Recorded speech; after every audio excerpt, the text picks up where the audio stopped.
Hi Chris, great to meet up with you as always at the range and do some further work on your swing. I spent a lot of time again working on the idea of creating a little bit more hip rotation through the hip.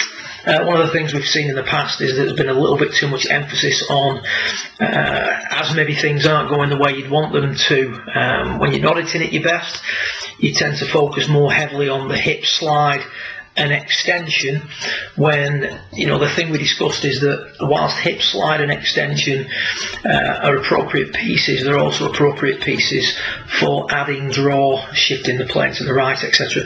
Not something that historically you struggle with. Start your session, we can see from P4, more continuous movement of the hips, a little bit less tucking under of the hips from 4 to 7.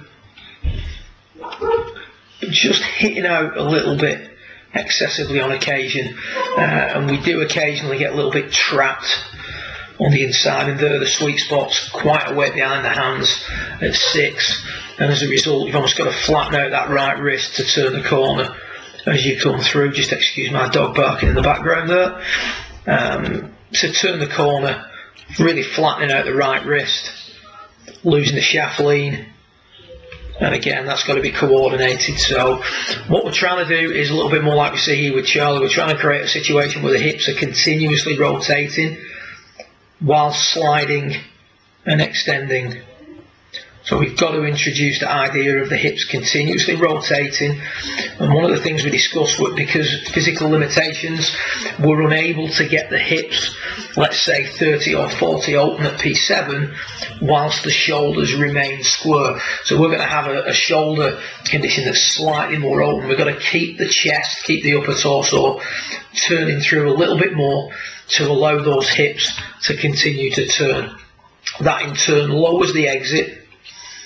And what they also does, the act of doing that starts to bring the club a little bit more in line at 6. Allowing us to control the exit and reduce the rate at which the right wrist starts to flatten out through the hip. So it's that feeling that we talked about Hunter Mahan. You see there Charlie's torso is continuously moving through the ball. With Hunter there's a little bit more emphasis on that, and just keep adding more and more of that to take that push out of the swing. So adding flex and rotation is a valid piece for the guy who's pushing the ball and hooking it on his bad days.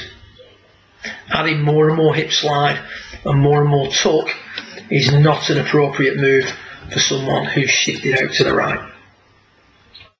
So just adding that little bit of chest rotation, allowing the hips to continuously move and open up a fraction more through the hip, as per the images sent across. Tailbone releasing much more, and the club lining up in a much more appropriate manner at P6. Good luck with it. I look forward to working with you again in a couple of weeks' time. Well done.